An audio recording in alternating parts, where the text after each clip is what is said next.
So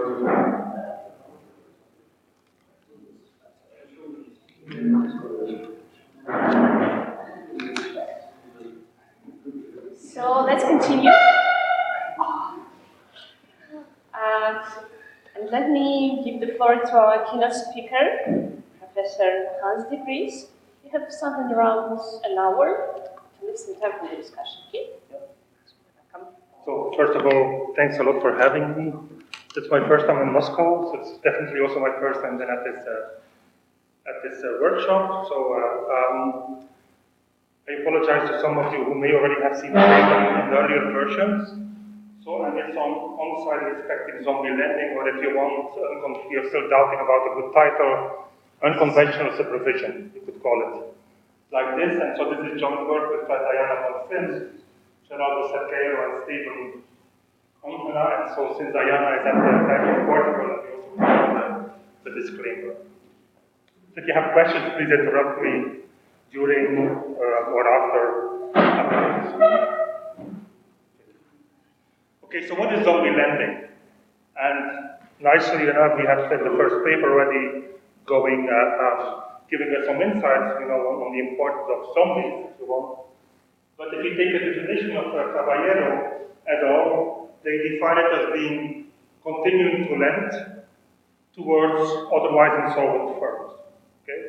And so the question is, how can we rationalize this? And how can we potentially mitigate this?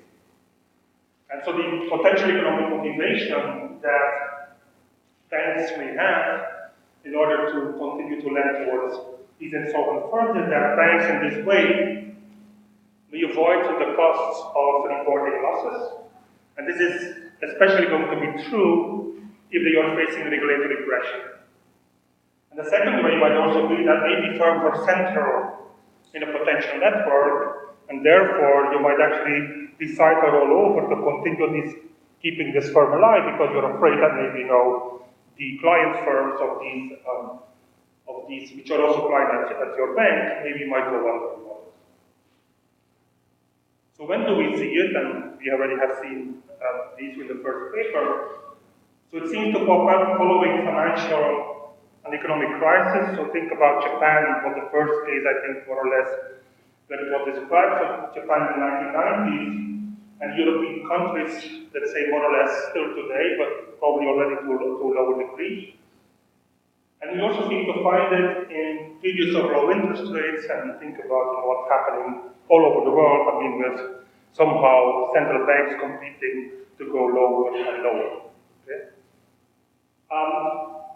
So where do we see it? And so here I took a quote from the Financial Times, but they basically say, well, on average, across the US, Japan, Australia, and Western Europe, the proportion of firms that are zombies has risen fivefold since 1987, and this, according to their numbers, has increased from 2 to 10%.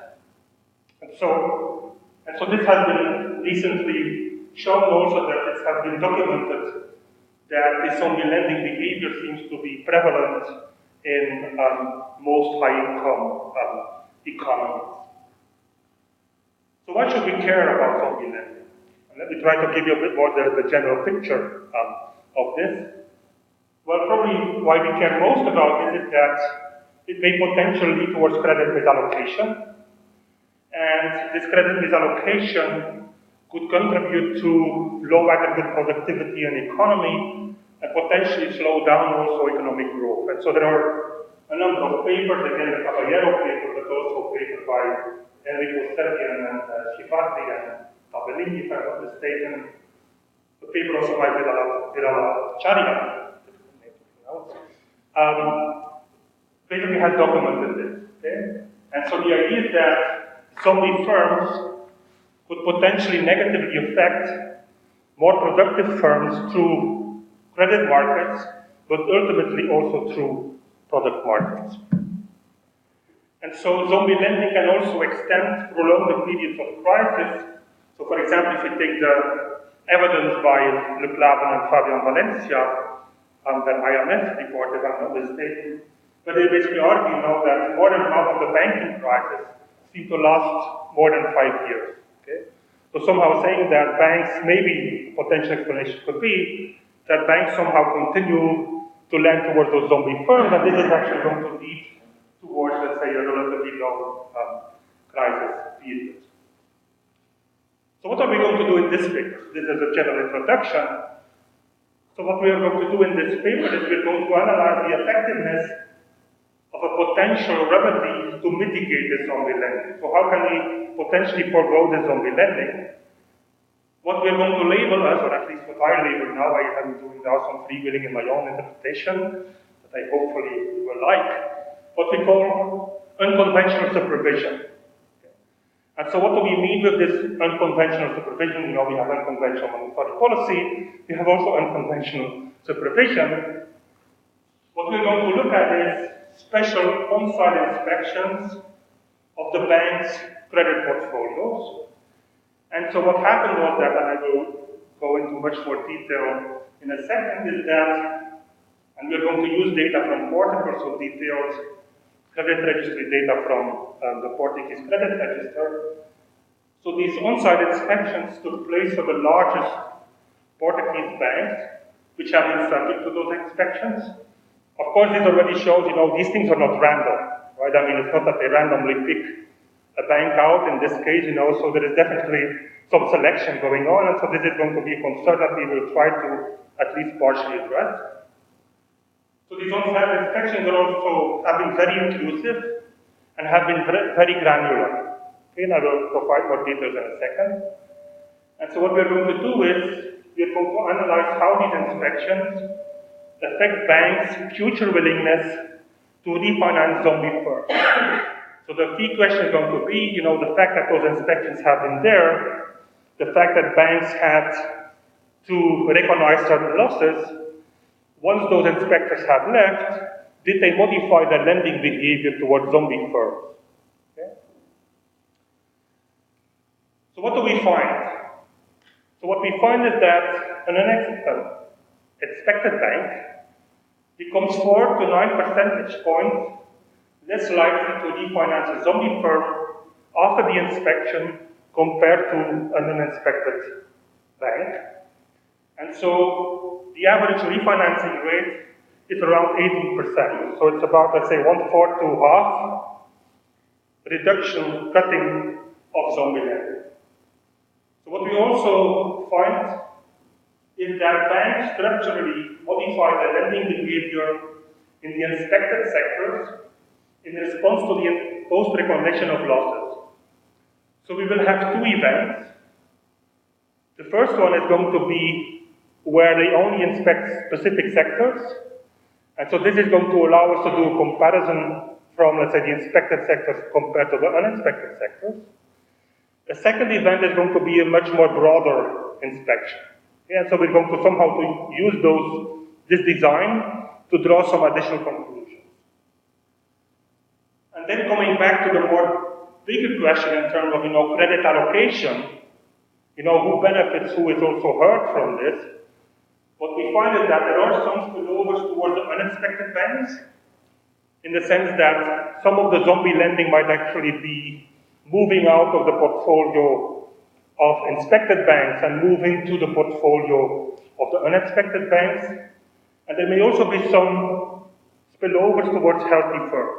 Okay, so at some point also healthy firms may actually potentially benefit from this, in terms of at least obtaining loans.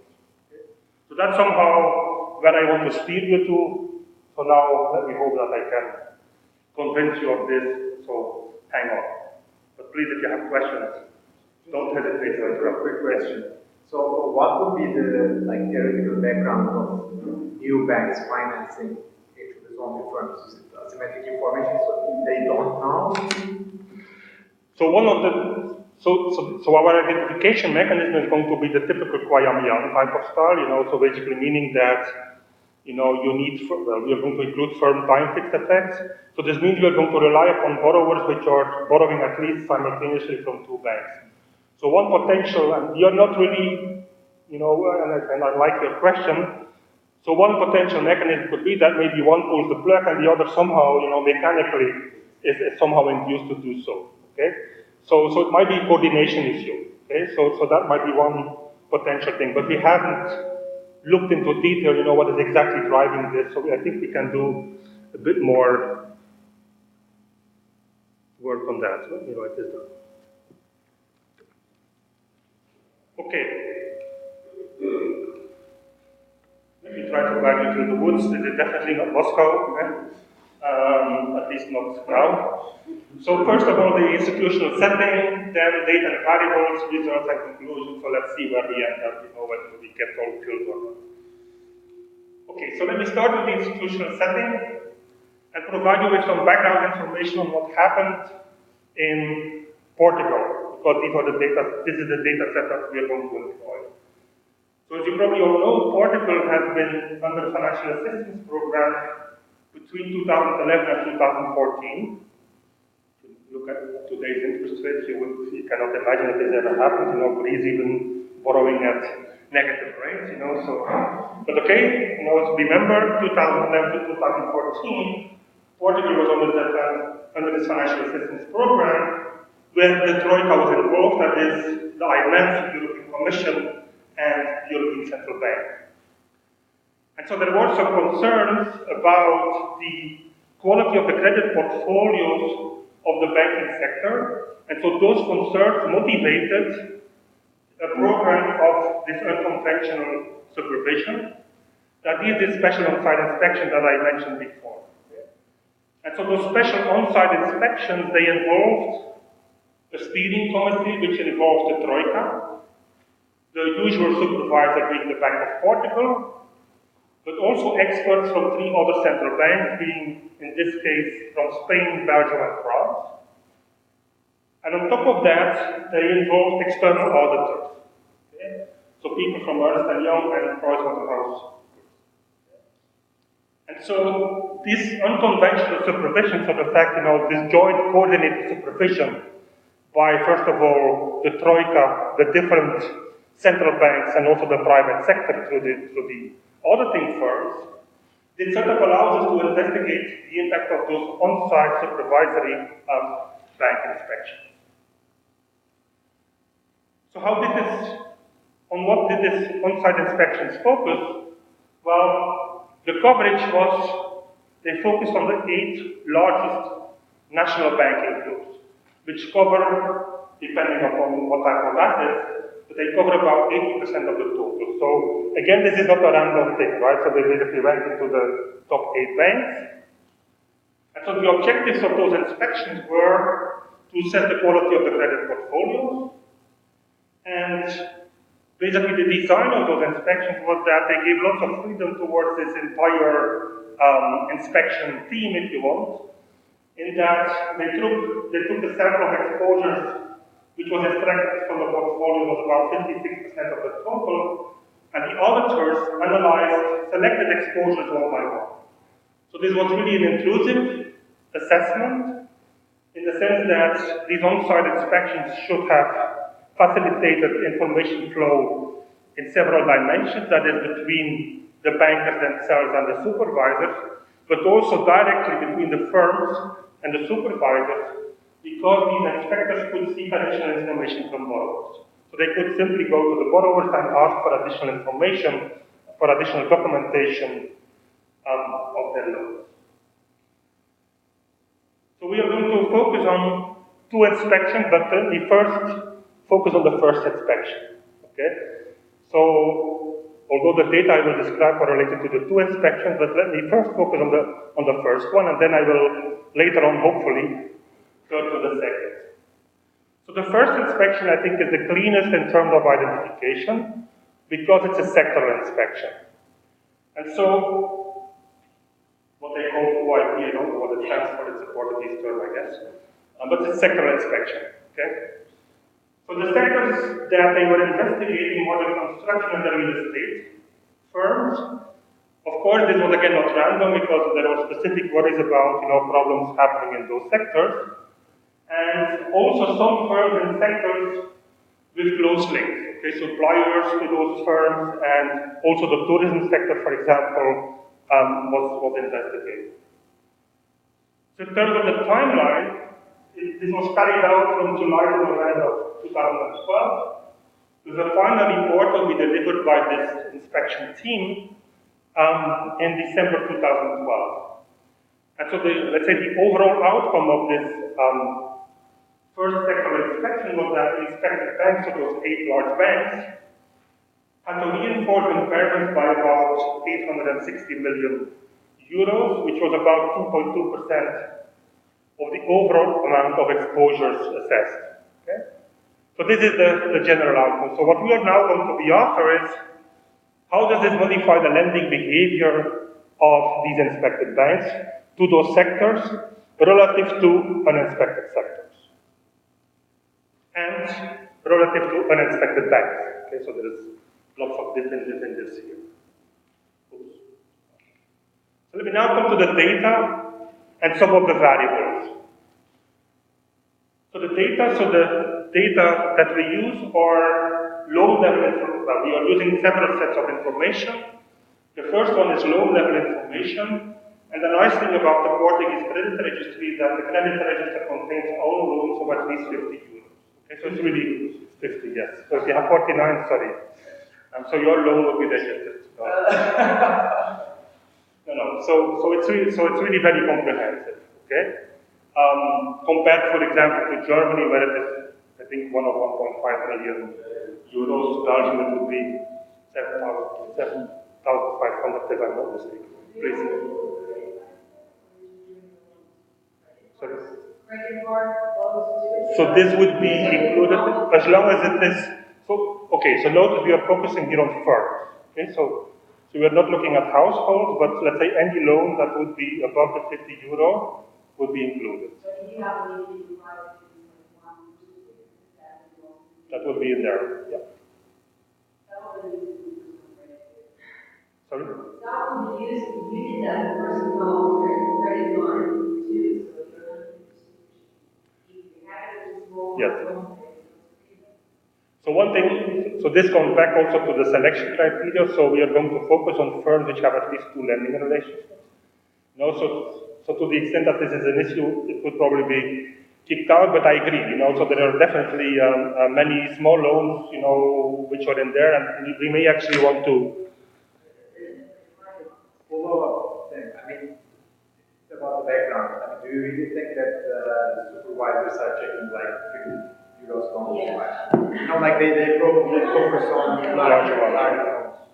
It's a good question. So we don't, the number of loans that I have investigated, so we don't know yet, probably, well, at this stage I should be careful.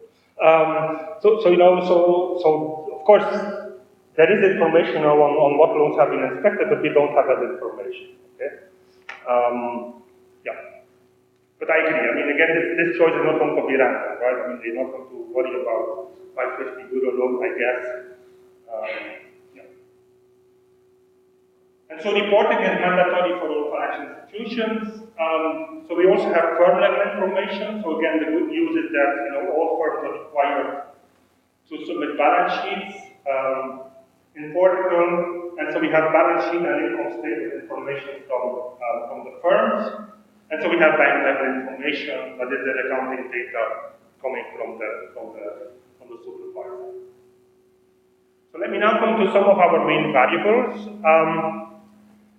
So there are many more, but the focus here, and so this is for our sample period running from, let's say, 2011 to 2014, more or less. And so, let's say the main variables that we will worry about if we want this is, first of all, what we label new loan. So the idea here is that, so this is a dummy variable equal to 1, whenever the bank increases its exposure relative to an existing borrower. So basically it means that, you have, for example, 100,000 today, at the end of the quarter, next quarter you have 110,000. This means you have to increase your loan exposure to that borrower, to that existing borrower, then it's a 1. If it decreases, we call it a 0. Okay?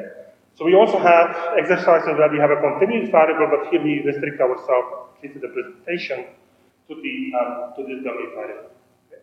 So somehow it's the fact, so the main idea here is that there is somehow a decision by the bank to have an increased exposure towards that fund. The second important point is, of course, how do you measure zombies? Okay, you know, and the literature has suggested several indicators. So, and we have played around with several indicators, basically giving us very similar results. But so the way how we define here a zombie firm is a firm which has in the previous year negative equity. Okay, and so it's equal to 1 whenever, let's say, a firm is really underwater. It's equal to 0 otherwise. Okay? So again, we have played around with 2 years having negative equity. We have looked at you know, the EBITDA ratio, those type of things. But again, results are relatively similar in that dimension. So as you can see, the inspected bank, so this is at the bank firm, so these are of course very important in the entire analysis. And also what you can see here in terms of the firm characteristics, you know, many firms are small, okay? Let's say about 60% of all the firms has micro, that is, if I remember correctly, less than 10 employees, okay? So in that case. Okay, so first question we have, of course, is, and this comes back to the definition of zombie, you know, are zombies really zombies, okay? You know, so what we did here is, and this is before our sample period, so this is running from 2005 to 2010. We basically compared the performance of zombies according to our definition to non-zombie firms. Okay, and so what we would hope for is that zombies are going to perform much worse than the non-zombies.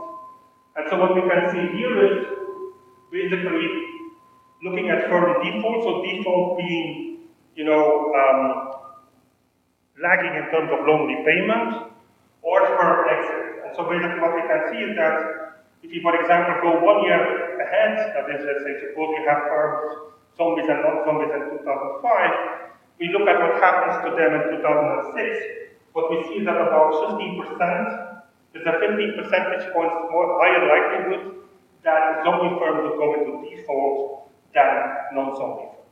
Okay? And so the same for firm exit, and for some other data in terms of sales growth, so they perform less worse. Okay? So this is, again, this is before our sampling period, so somehow to justify, you know, that our measure is not completely crazy. So let me now come to the results. And so the methodology that we're going to employ is a bit what Vladimir already has been using, is, you know, we are going to absorb, we are going to put in lots of fixed effects. I mean, this is now the standards. Not sure whether, well, okay, again, be silent is this thing. So, you know, but you know, you absorb lots of things by using many fixed effects. So the low level regressions we are going to use. So remember, we have information at the firm, bank, fine level.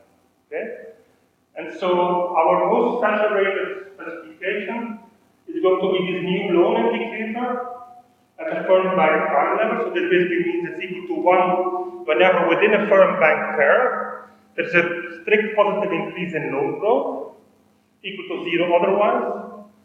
And so what we are really going to be interested in is in this coefficient delta here, which is going to compare the behavior of an inspected to a non-inspected bank, a zombie firm relative to a non-zombie firm, before versus after. Okay, so before the inspection versus after. And so in our most saturated specification, we're going to introduce firm time fixed effects, bank time fixed effects, and also firm bank fixed effects. So somehow, so the fact that we can introduce those firm bank fixed effects is also going to control for potential matching between banks and firms. Okay? And so the way how we're going to look at this, so we're going to compare 4 quarters before the inspection period. You have 2 quarters of inspection, and 4 quarters after the inspection. So basically we have 10 quarters. We're going to compare the 4 quarters before to the 4 quarters after in terms of behavior. Okay? So we drop the inspection period to put it this way.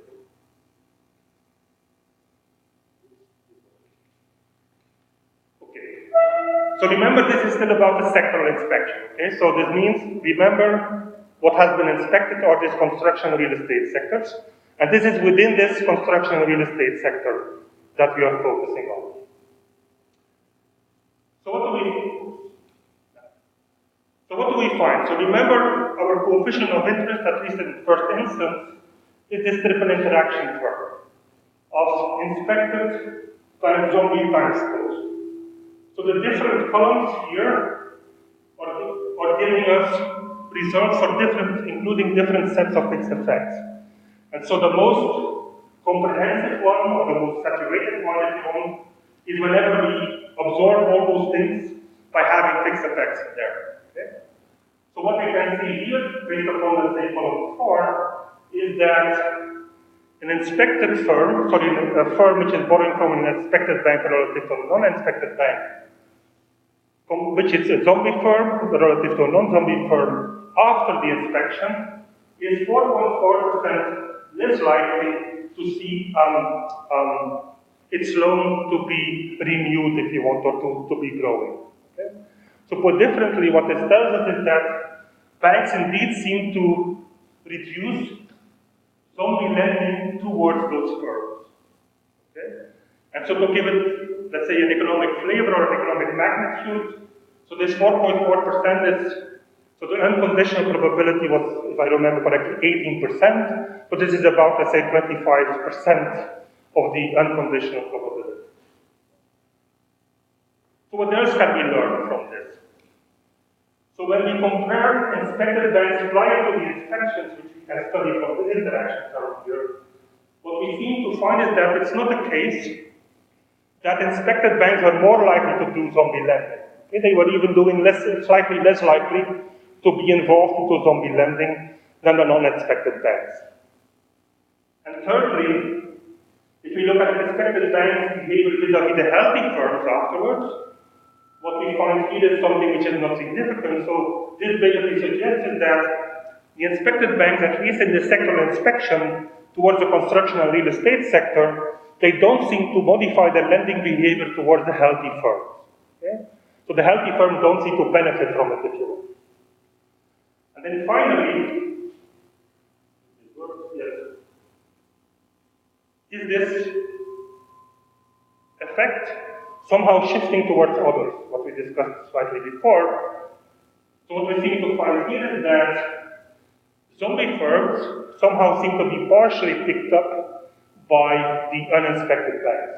So somehow what we seem to find is in overall, at least in this sectoral inspection, is that indeed the inspected banks cut their zombie lending, but some of it is picked up by the uninspected banks later on. And so if you compare the magnitude, let's say 2.7 to 4 to 5% each point, so it's about, let's say, 35 to 40% that somehow moves into other pockets. Okay, so this is the first inspection. Of course, please. So there's some substitution going on?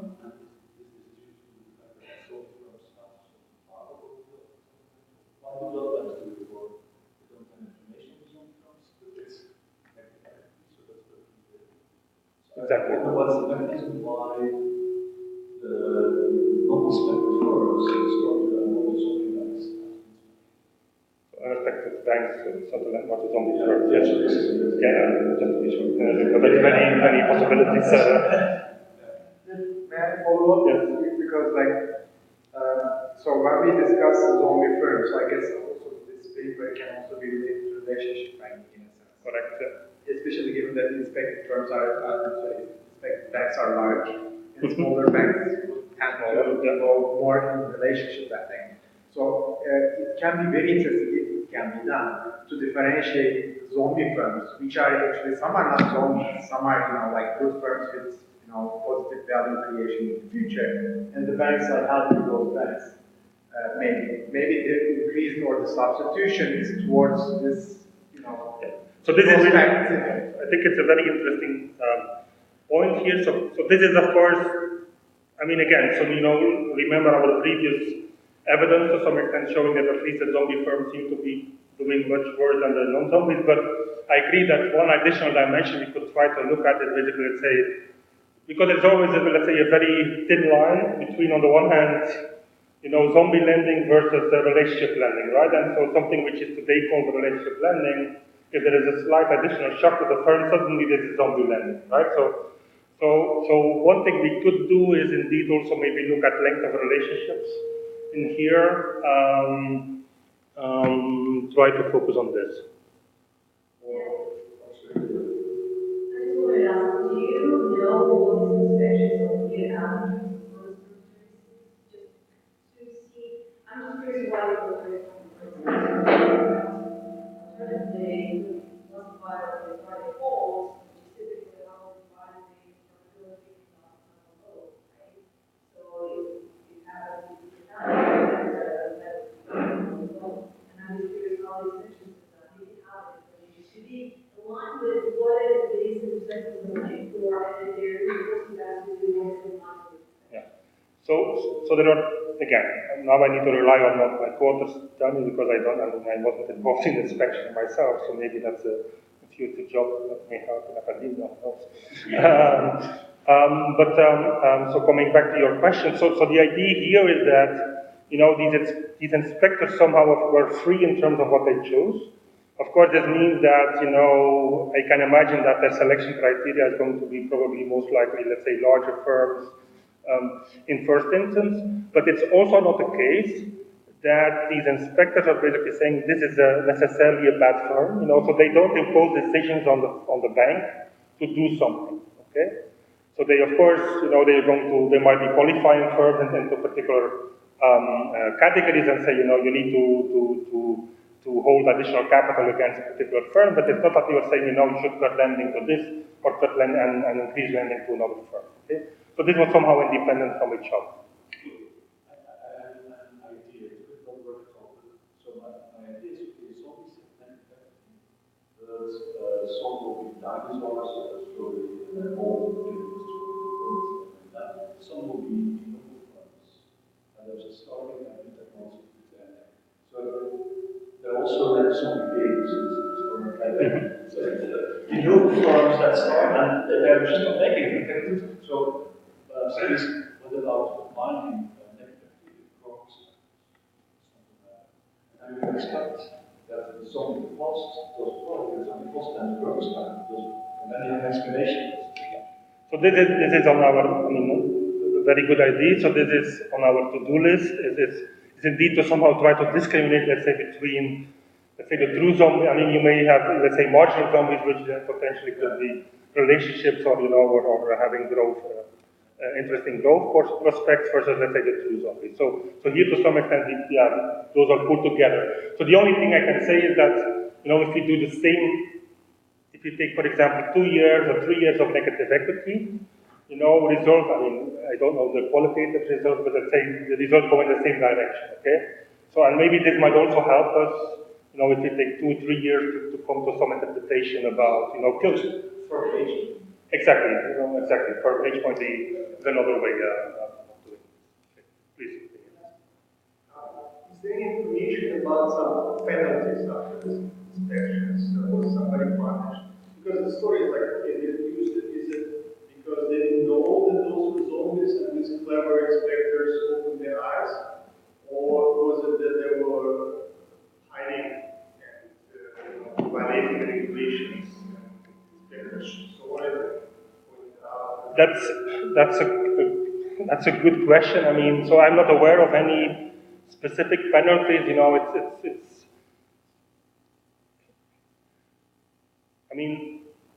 not explicitly, of course. I'm not saying that implicitly within a bank. Suppose, let's say, one particular loan officer would have done more worse thing than others, that there might not be any penalty related to that. So I don't have any information on that. Of course, there's also indeed the issue, it's like, again, this is not necessarily related if you want towards the specific paper I'm talking about here, but it's a bit like, in cycling, everybody is taking doping. Oh, sorry, that's also a bad example here. So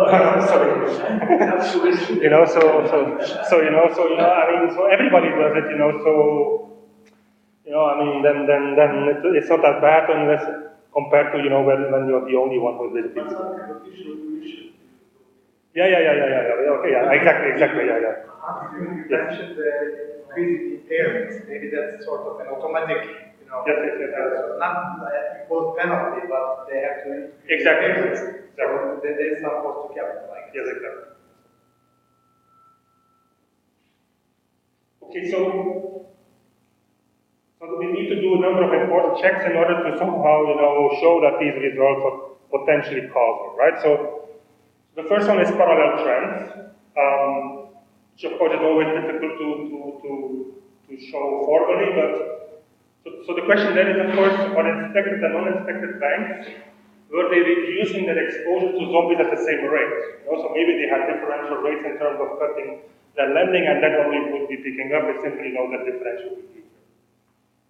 The second thing is, and again this is by design, is that the inspected and non-inspected banks are not necessarily comparable, for example, in terms of size, but maybe in other dimensions. Okay? And so the inspected banks are larger, so what we're going to do is somehow to try to come to at least a direction of how the bias might potentially work. Okay? And so we're going to compare the smaller inspected ones to the larger non-inspected ones, so somehow making our sample more comparable. So let me first of all show you the period by period coefficients or quarter by quarter coefficients, somehow to show something about the parallel trends. So this is before, so you don't see lots of moving differences in terms of the inspected versus non-inspected banks, and this is our window. So somehow, if you look at the construction and real estate sector, there doesn't seem to be lots of things strangely happening in the free window. The second thing is comparing the smallest inspected banks. So remember, we have 8 inspected banks. What we now do is we take the smallest inspected 4, and we take the largest non-inspected 4. Okay, so somehow making them a bit more comparable, at least in the size dimension. Maybe there's other things that's happening. So what we seem to find here is that if there seems to be a bias, it somehow seems to be an underestimation. So what we seem to find here is that this triple interaction coefficient here increases. Okay, it almost doubles even, if you want, in terms of the size. Okay? So somehow suggesting that maybe we are even underestimating, if you want, the effect. So the second question, and this is what you already have been asking for, is what are the mechanisms behind this? Okay. So we can think about 2 potential mechanisms. The first one is it this recognition of losses?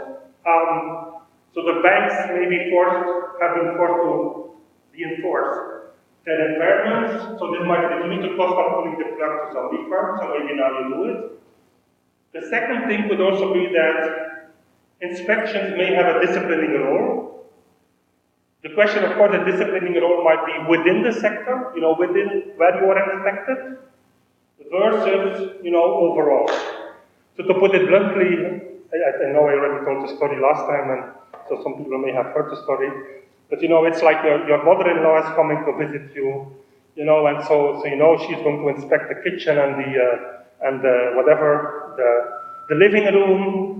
So she might randomly drop by. So basically, what you do is you change your behavior within the living room and the kitchen, but basically you don't change anything in all your other rooms, or even you take your rubbish from the kitchen to the whatever. Exactly. So that's the second thing. But the second possibility is that you say, shit, my mother-in-law might be coming. What I need to do is I need to clean my whole house, right? So even though you expect her only to drop into the kitchen and the living room, so suddenly she might pop up everywhere. Okay? So does it have a discipline? So the question here is, do I only modify my behavior within the inspected sectors, or do I modify my behavior overall? Okay? And related to this, who picks up my trash? Right? I mean, where do I put my trash? So do I put my trash with the neighbors? Or no, I don't do. I really remove it from the economy. Exactly. So that's to some extent what our paper is about. So you can see. Okay.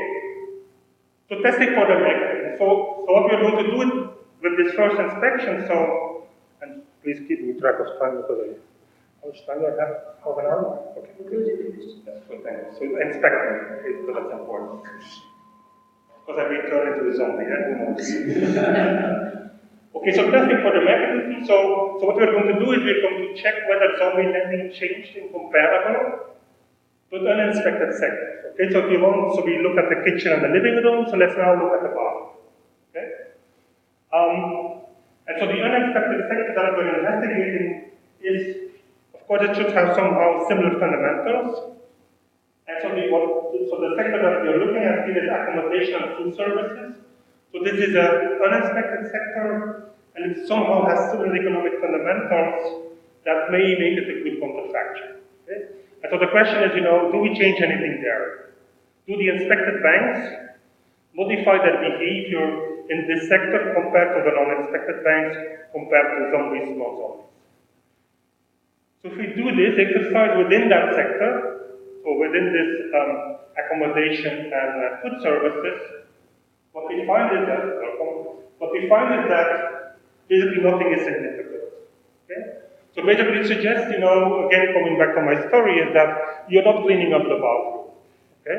So we are basically not modifying our behavior there. And again, if you plot the period by period coefficient, you don't seem to find any particular pattern in this case. So the mechanism somehow seems to be more the recognition of losses, so the fact that you need to that you're forced to reinforce the impairments. It may have a disciplining role, so I'm not excluding this, but it doesn't have a disciplining role, let's say, overall towards other sectors. It's not possible, right? That's true, it's not possible. No, I agree. So basically, yeah.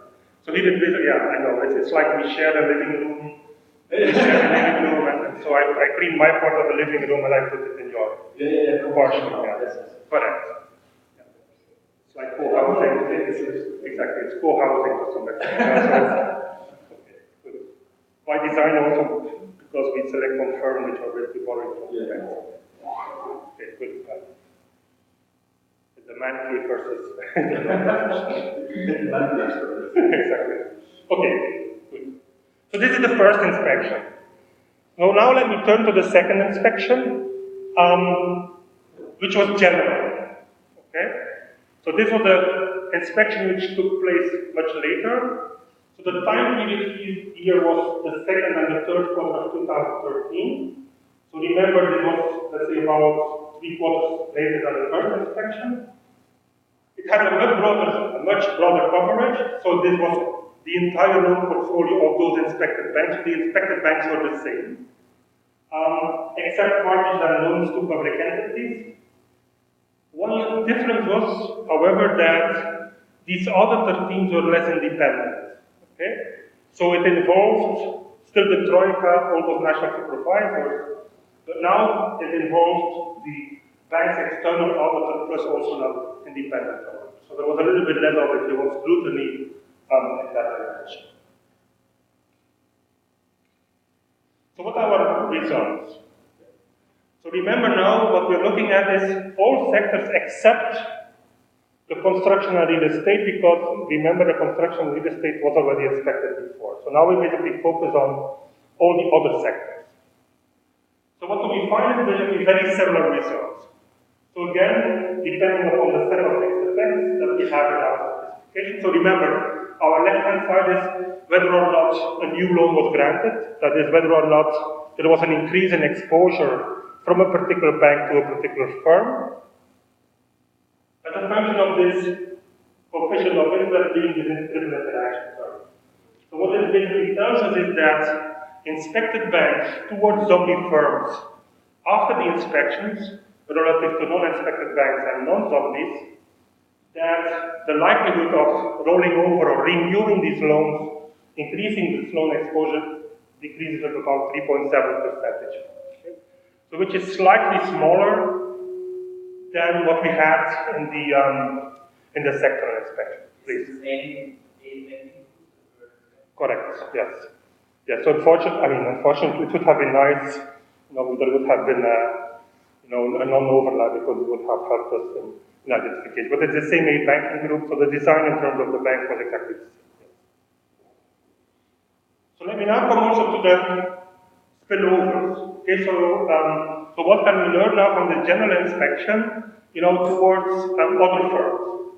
And what we seem to find here is that, let me maybe first focus on the bottom one.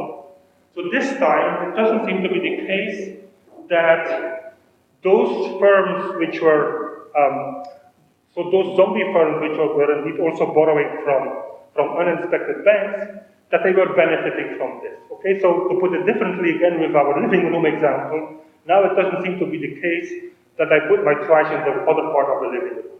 Okay? So that doesn't seem to be the case in this setup. And more importantly also here, we seem to find that the fact that these inspections took place indeed led towards cutting lending, towards zombie lending, but it also had a beneficial effect in terms of credit availability towards the healthy firms. So this is basically what the inspected banks post tells us, is that inspected banks towards healthy firms, so non-zombies, that in this case they seem to be seem to observe an increase in their. I do not understand why in the first place there was no implementation and now there is. So of course, so one potential interpretation, of course, is that construction real estate sector at that time, might have been a worrisome sector in the first place, so that you don't want to increase your exposure in the first place, okay? So whereas here we already, let's say, in a different time window, which is a bit more beneficial, so that maybe banks already have more, how should I say, leeway, to start improving their credit allocation. So it's more or less, say the first inspection, maybe you were a lot constrained, and there was the only thing you could do was somehow cut. Whereas now, maybe, you could start to think about, moving things around. Okay? But again, this is interpretation, right? And, you cannot say, it's very difficult to say that this is true. Did you check construction and investing? Because that would also be really, you would expect not to find anything, right? That's true. So we did that. So what you find is that coefficients are smaller, but they are still negative. Okay?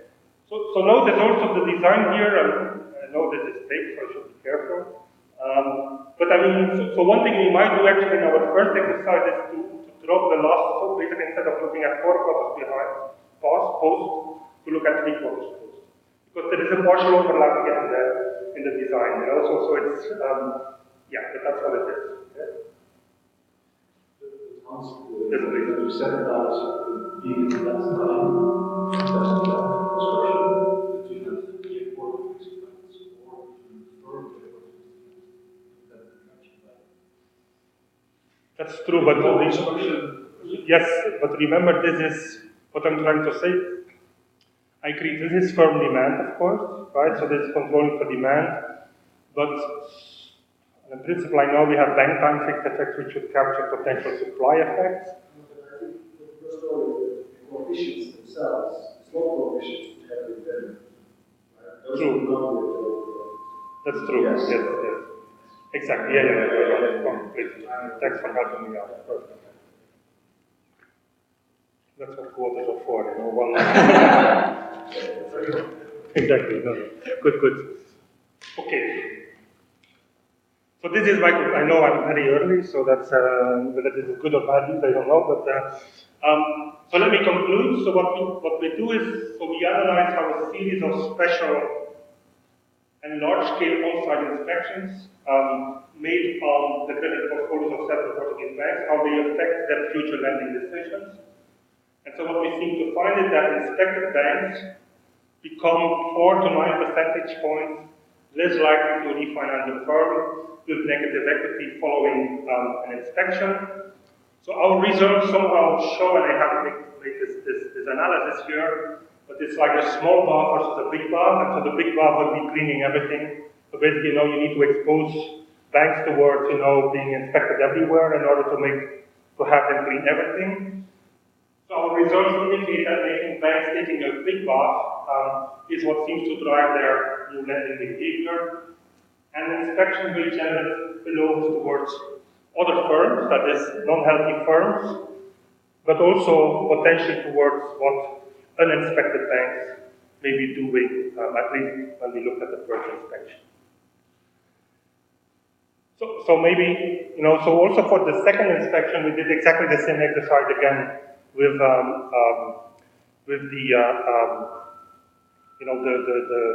four smallest treated banks, or inspected banks, and the four largest control banks. So results again, the magnitude increases a bit, but to a lower degree than what we found in the first inspection.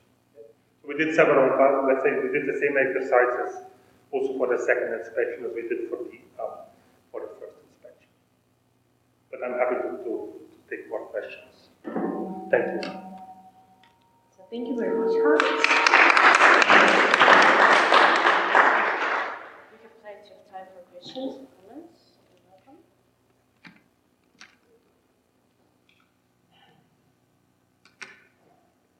Yes, next This is some kind of profit or not? Sorry. Is it some kind of profit or not? So this is OLS. So the reason being, it's a binary variable, but with all those fixed effects in there, that's why people simply use this linear probability model, basically. And then it's binary variable, the law was extended a lot for review. Yes. You say something about sizing, maybe some kind of So that's a good point. So let's say in the previous draft, and maybe people have heard it before, so we really spend a lot of time. So basically, what is also in the paper will now move to the appendix, and maybe eventually might like a psychological process. It moves to the appendix, and then eventually goes out of the paper. But it's basically we spend a lot of time in terms of showing, that also zombie lending is taking place in Portugal. Okay, so this was basically our first set. That's somehow how we initially started, but then of course these inspections, we thought that this was the much more interesting part to look at, and then to come to your question. So there we also looked at, let's say, a loan growth variable. Okay, so basically continuous variable. Okay, so you grow your loan with 5% or 10% or up to, let's say, doubling of the loan, and we had very similar results. If I remember correctly, we also did them for these exercises.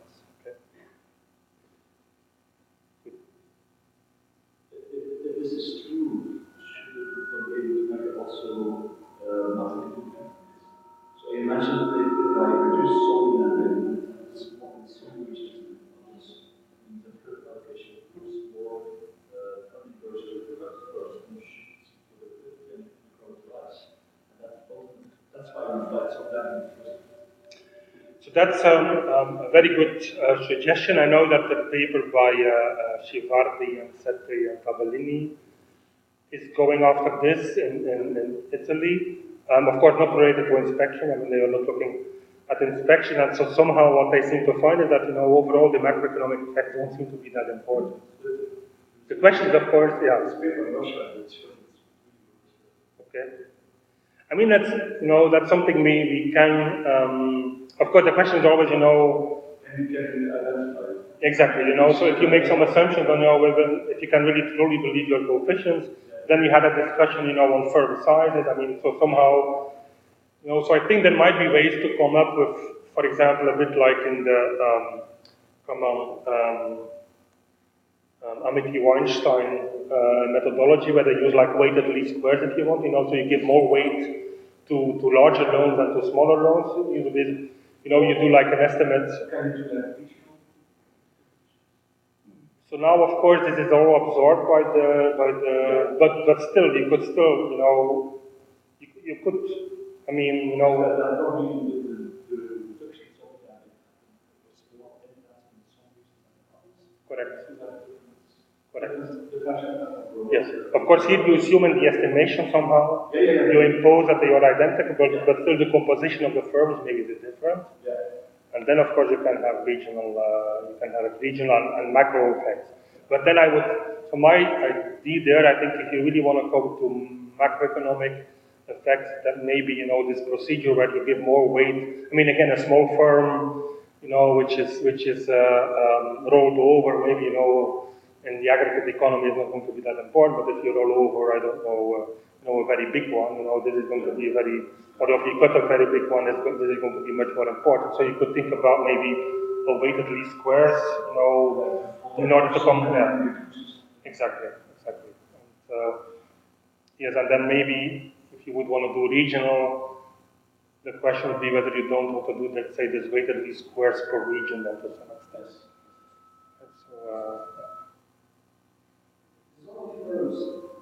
So you have shown that the performance measures worse in non-zones. And in other respects, are they different? Well, obviously, without size. Yes. The zombies tend to be small or large. And maybe, maybe something on the other. If you have that, they tend to be, in some regions or. Yes, of course, I mean, again, I don't know a lot about Portugal, but there's lots of, basically, it's Lisbon and Porto are basically the two important regions. Of course, I mean, not to say that others are not important, but in terms of the descriptives, let me see, I thought we had a thing on this, I should know this by heart, but I don't see we have it here for zombie or not. Explain the reason for this question. Especially the Russians having very big organic capital. I'm just wondering, is there any reason for some firms to be more transparent about their negativity? So that, so there will be some systematic variation that some firms would actually be much more able to hide their own status than others. So a bit as Koen was saying here, again, there is this mandatory reporting here by Portuguese firms, and of course this is a public indicator, And I think, so one potential thing, of course, and this goes back into the relationship lending question, so maybe, as you say, it's maybe the firm has negative equity but has fantastic growth prospects, and so then the relationship lending could get in, right? So that's, I think, So therefore, maybe looking at not too young firms may help in somehow cleaning further the results, if you want. Okay? But I don't have immediately here descriptives in terms of what we have those, but in terms of how they differ, zombies versus non-zombies, Please.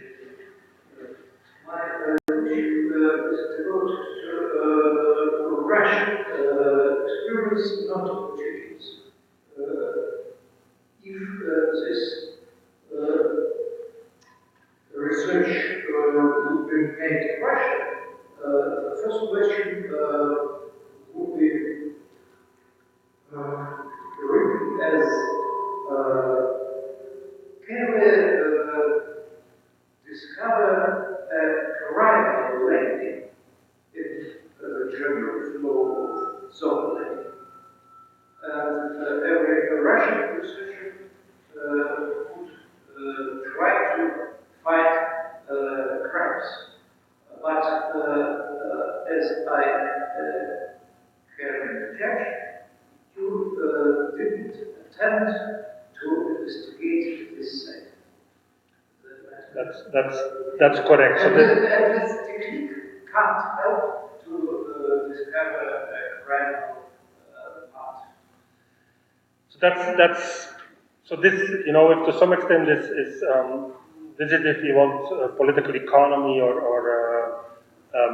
questions which are of course very, very interesting in many countries, I think nowadays. I mean, not only Russia, but I think in many countries where people show that there are political cycles, and so of course one of the potential determinants here could be that maybe zombies are kept alive because maybe the banker or the politician is on the board of the bank, or at least has a local influence, and therefore because there are next elections, that they say, well, I mean, don't cut them now, but maybe when I'm re-elected, then you can do whatever you want.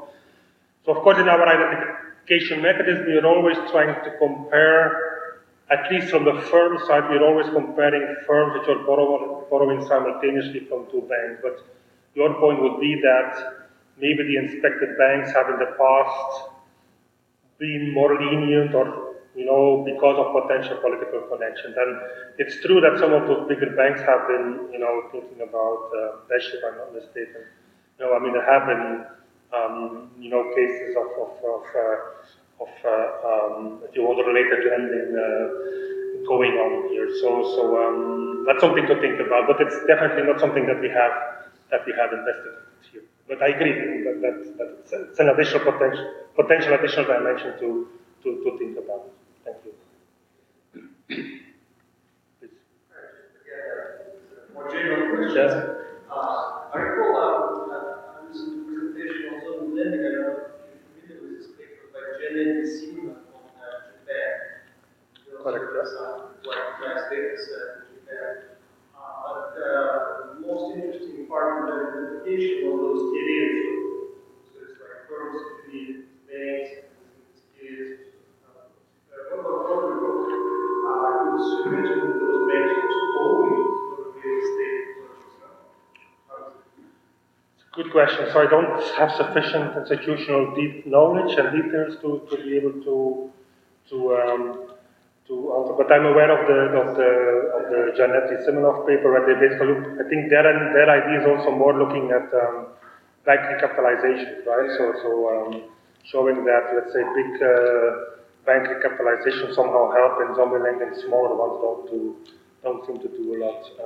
And this goes also back, so let's say our analysis now really at the firm level, and of course, I can really, and again, there are many small firms, so maybe that's not that important for these smaller firms, but I can imagine now if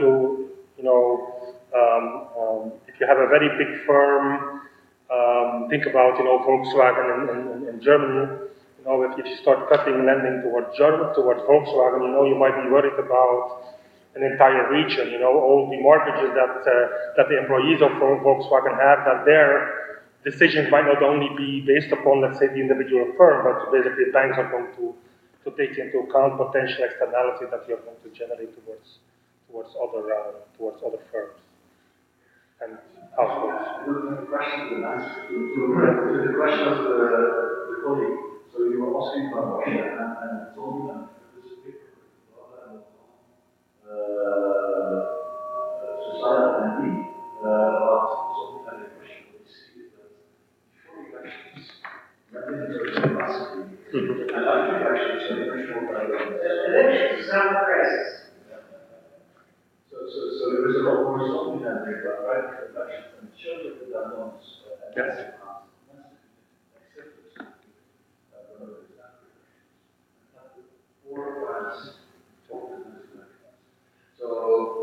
So if I read the question correctly, this is very good. Have these actions very harder times? Of course, here, so that's a bit, so we really, let's say, what I think the contribution of the paper is not necessarily, showing zombie lending or not. It's really this inspection, what they do. And I'm not saying that, there are no other potential explanations, political cycles, which may explain zombie lending, if you want. But the nice thing is here, your identification is that you're comparing. Yes. Imagine one of the inspections is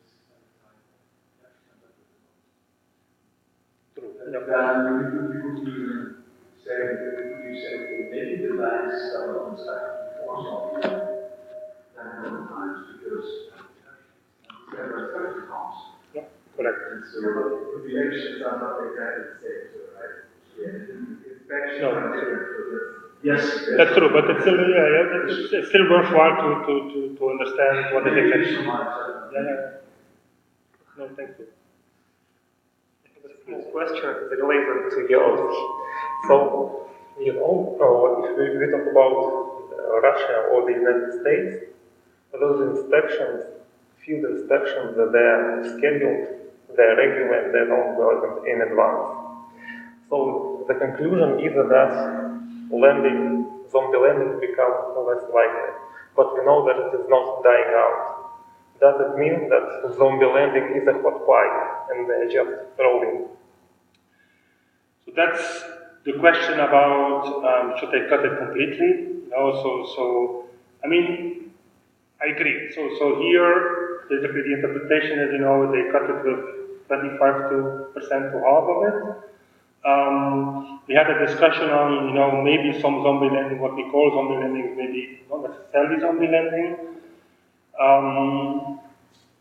So I understand your question, so can they basically prevent everything from happening by having these inspections? It doesn't seem to be the case, but we still need to go deeper in terms of, those then who get these loans. I mean, what happens to those firms? Or is potentially, let's put it differently, is it really the true zombies which are cut, and maybe the zombie babies, which are kept alive, and which may flourish afterwards? Then I think it's fine. Of course, if it is the opposite, that like the zombie babies are killed and the true zombies are kept alive, then of course, that's a different message. But yeah, we need to look more into this. Thank you. Portugal also has some troubled banks, right? Correct. You have on all the picture, yes. I think. But do you think it can still manage so banks can, I know you already have the triple interaction, so the quadruple interaction is not the best idea, but what do you think? Can it add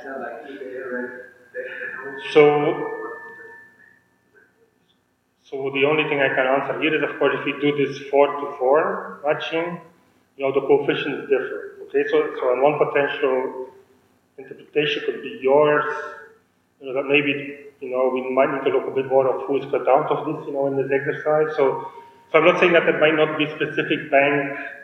Some banks have been bailed out in the period. Of course, remember, I think our cleanest, that's why I like the identification of the first inspection, because there to some extent you're comparing the behavior of the same bank. If it has been bailed out or I don't know what, into inspected and uninspected sectors. Okay?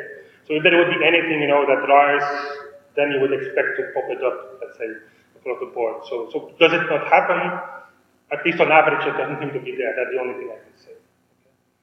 For the second inspection, yes, but there we don't have, we can, in the second inspection, it's very difficult to do within bank analysis, if you want, right? So the first inspection allows us to do that. So.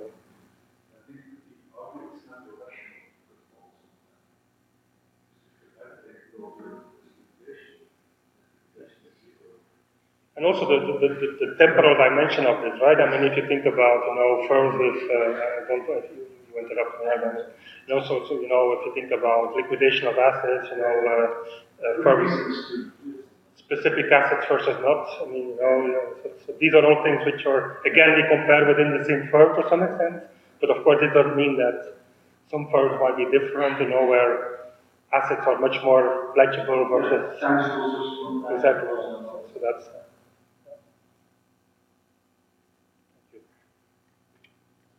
There are no more questions.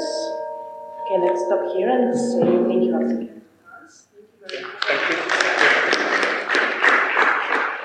So now we have a lunch break. There are several tables reserved for us in the HSC canteen.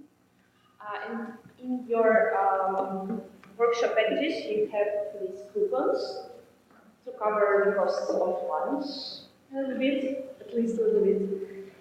Please take the coupons with you, don't forget them here.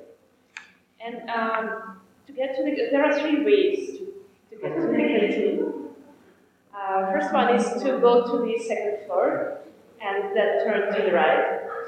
The second way is to go to the first floor, go directly to the entrance, and then you'll see the stairs to the canteen. And the third way is just to follow me.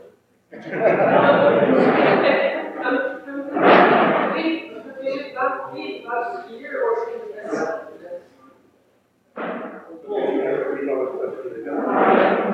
either there or somewhere.